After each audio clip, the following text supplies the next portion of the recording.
Live from London, this is BBC News. Leaders of EU countries vow to stand by Ukraine, pledging to boost defence spending after Washington freezes its military assistance to Kyiv. This is a watershed moment for Europe. And Ukraine is part of our European family. It's also a watershed moment for Ukraine. Meanwhile, Russia hits out at Keir Starmer's plan for British troops to form part of any peacekeeping force if there's a ceasefire. Our other headlines, scientists discover a part of the immune system. They say it could be a goldmine of new antibiotics. Trump cars are shining bright, golden future, a brand new life. And after the global controversy sparked by Donald Trump reposting an AI-generated vision of Gaza, which went viral, we'll talk live to its creator.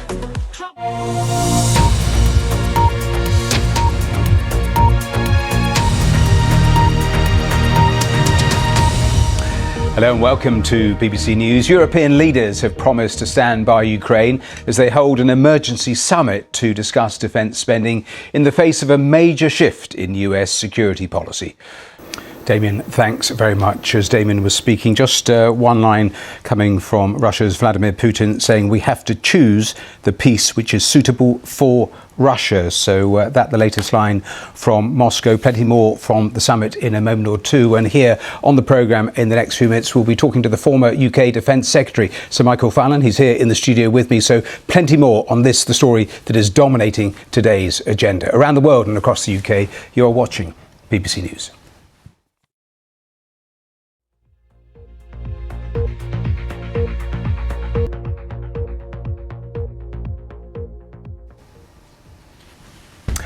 Welcome back to BBC News. Let's pick up where we left off. I was just telling you the first few lines of the recent statements from Vladimir Putin.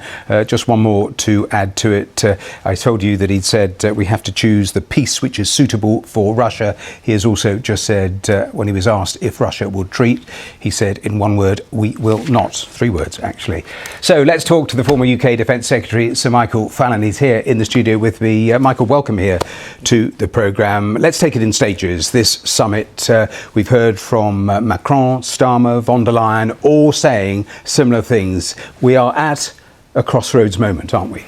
Well, that news just coming in from the courts in the last few minutes, that breaking development, the triple killer Carl Clifford has been convicted of raping his ex-partner in that attack, which saw him murder her sister with a crossbow, and their mother with a knife. That 26-year-old found guilty at Cambridge Crown Court. It took the jury only 45 minutes, accepting the prosecution's case that the rape on Louise Hunt was a violent sexual act of spite. So those details coming in from Cambridge Crown Court here in the last few minutes. More on that as we get more reaction. Now let us pause. You're watching BBC News. It's just gone 3:30. Let us round up all the sports news of the day. Let's cross to Hugh Ferris. Hugh, over to you. Matthew, thank you very much indeed. Now, it might not have provided for them the priority at the beginning of the season, but for Manchester United, the stakes could barely be higher ahead of their last 16 tie in the Europa League later. Languishing in the Premier League's bottom half, out of the domestic cups, it is only the continent that can offer the chance. That's Rob Key, and that's it for now. Back to you, Matthew. Hugh, thanks very much. Before we move on, I just want to dip back into Brussels. Another of the press conferences happening, the NATO chief and the Polish president just taking questions. Let's just listen in for a moment or two. Around the world and across the UK, you're watching BBC News.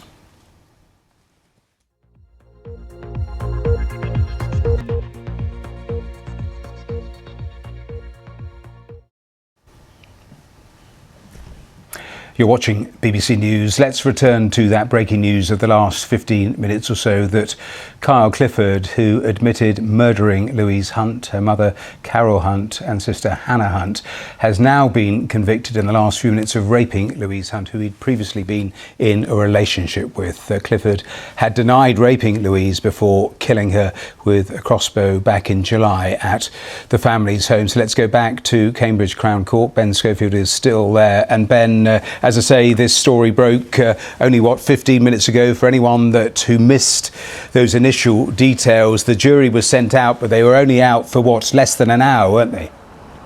So, look, Avatar, we have to leave it there. We're running out of time. But thank you for joining us live there from Berlin.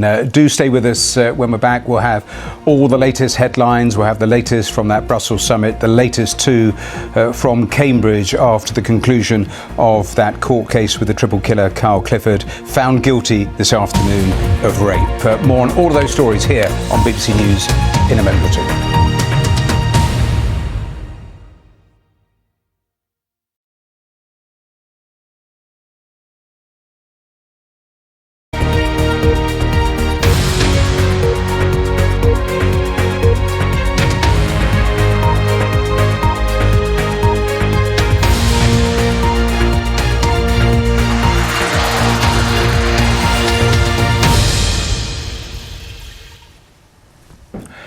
Live from London, this is BBC News.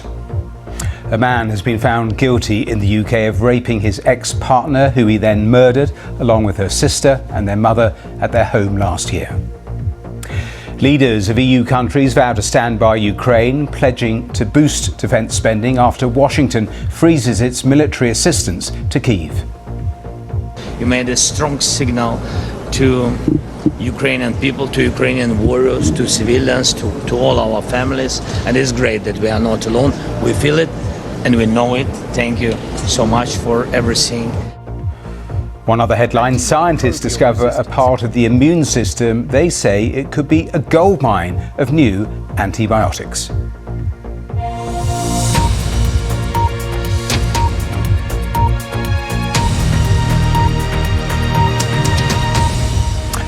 Hello and welcome to today's Verified Live. Let's start with that breaking news of the last hour.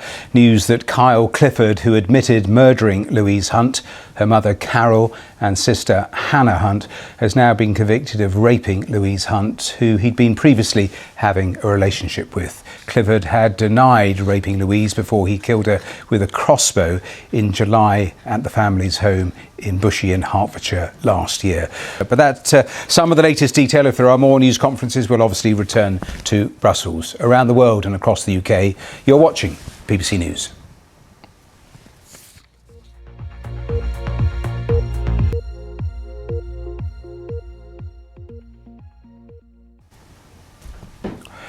You're watching BBC News. Let's return to that summit that is going on in Brussels, those European efforts to come up with a plan to support Ukraine.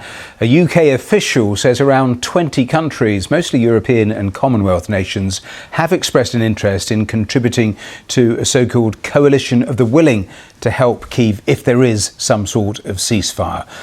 Well, a real breakthrough moment. We're going to take a short break. When we're back, we'll have all the day's business news. Then I'm back with the latest on all of our main stories. We are expecting more, obviously, from the Brussels summit. Don't go away.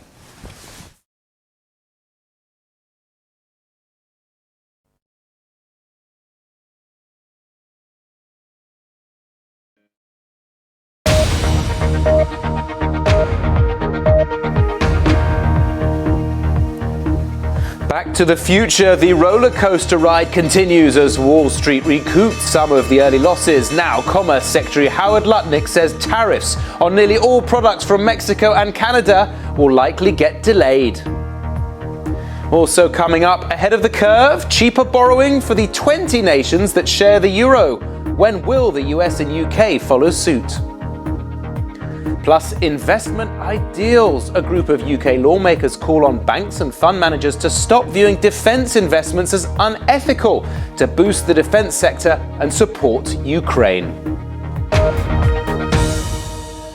Welcome to Business Today. I'm Mark Lobel. And we start in the US, where tariff uncertainty has sent Wall Street on a roller coaster ride today. US stocks opened down after a watering down of tariffs on car makers from Mexico and Canada failed to calm investors. But in the last hour, the US Commerce Secretary Howard Lutnick has once again moved the dial. And to bring you that breaking news, US President Donald Trump has said Mexico won't be required to pay tariffs on any goods that fall under the United States-Mexico-Canada Agreement on Trade until April the 2nd. He wrote on social media after speaking with President Claudia Sheinbaum of Mexico I have agreed that Mexico will not be required to pay tariffs on anything that falls under the USMCA agreement. That's US President Donald Trump confirming that Mexico won't be required to pay any tariffs on goods that fall under the United States-Mexico-Canada agreement on trade until April the 2nd. There's also speculation that Canada may follow suit soon, but confirmation there from Donald Trump about that one. There'll be plenty more on this story throughout the day here on BBC News. We'll be looking at reaction from the markets and also getting in the latest reaction from Mexico too. But for now, that is Business Today. Don't forget to get all that news on the BBC website. It's at bbc.com/business and on the BBC News app as we bring you that news that US President Donald Trump has said Mexico won't be required to pay any tariffs on goods that fall under the United States-Mexico-Canada agreement on trade until the 2nd of April.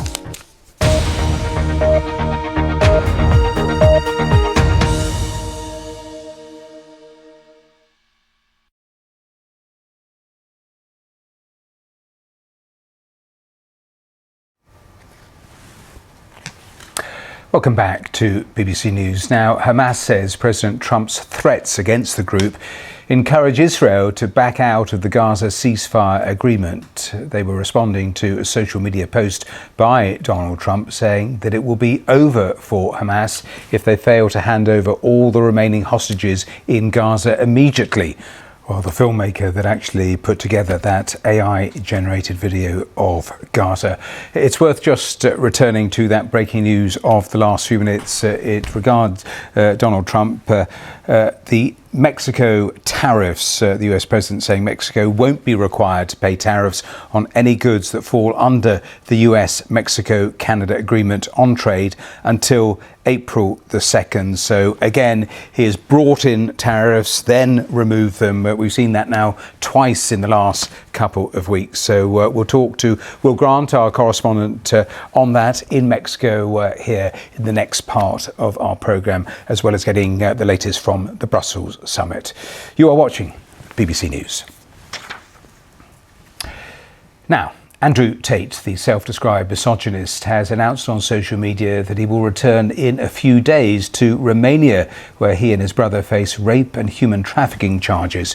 It comes after legal authorities in Florida opened a criminal investigation into the Tates after they unexpectedly flew to the US last week. Here's our North America correspondent, Neda Tawfik. Well, do stay with us here in a moment. We will have the very latest on all of our main stories, the latest from that Brussels emergency summit on Ukraine. We also have a lunar landing in about 35 minutes' time. NASA are going to provide us live pictures of that. So do stay with us. We'll take you through all of that and through all of today's main stories. That's After Weather, and that's with Ben Rich.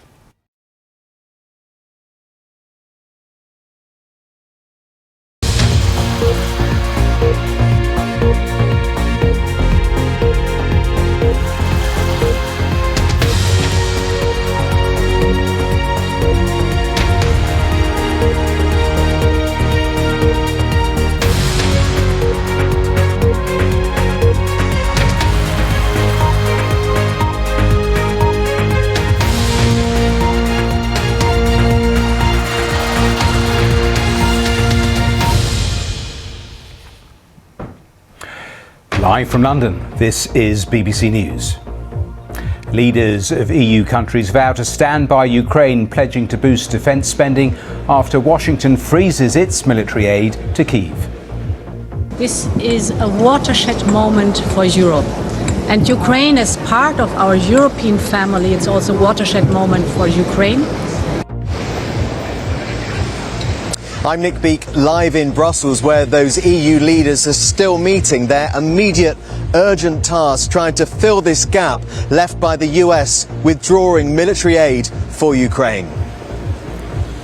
President Trump has just temporarily suspended almost all tariffs imposed on Mexico after speaking with the country's leader. In the UK, a man has been found guilty of raping his ex-partner, who he murdered along with her sister and their mother at the family home last year. Scientists say they've discovered a part of the immune system that could be a goldmine for new antibiotics. And these are the pictures live from space. In this hour, we will see a lunar landing as they aim to take advanced technologies for future human missions. We'll show it to you live.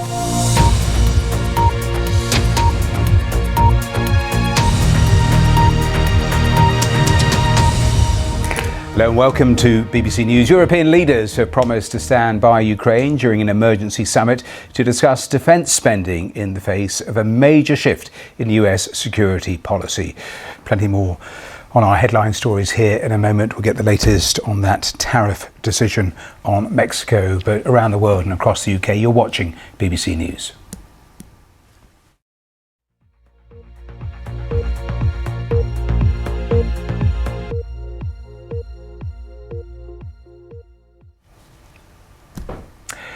You're watching BBC News. Now to a breakthrough story because scientists say they've discovered a new piece of the immune system which could be a goldmine of potential antibiotics.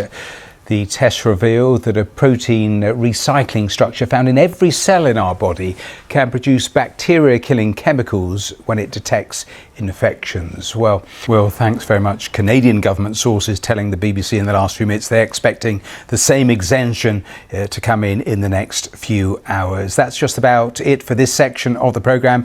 For viewers here in the UK, do stay with us. I'm going to take you through that lunar landing. These are the pictures that are coming in. It's expected to land in about 7 minutes' time. We'll take you through that here on BBC News. All the teams there ready, waiting. They failed. It tipped onto its side a year ago. Another attempt about to be made.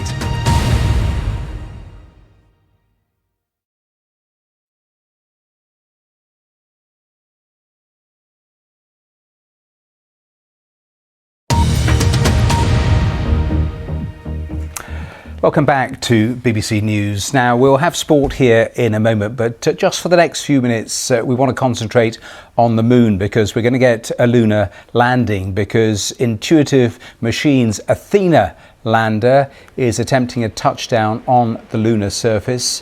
It launched last week and it will target a region closer to the South Pole than any other previous craft. We are thinking it is going to touch down, if it is on exact schedule, in about a minute or so. So let's talk to Dr. Hannah Sargent, planetary scientist at Leicester University. Again, we are standing by. Hannah, welcome here to the programme. Just tell our viewers a little more about this mission.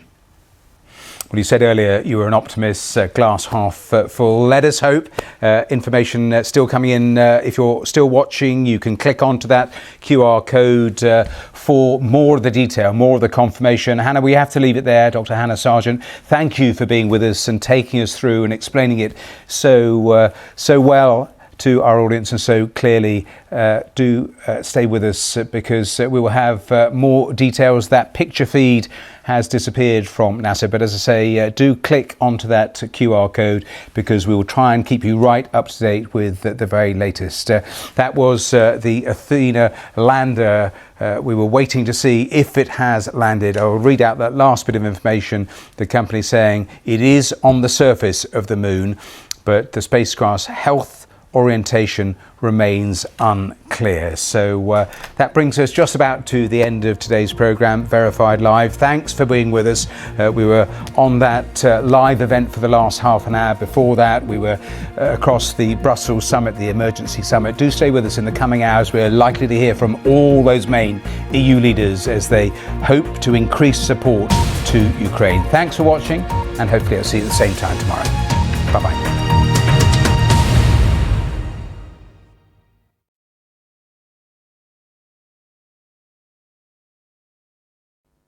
Hello, it's been the warmest day of the year so far here in the UK with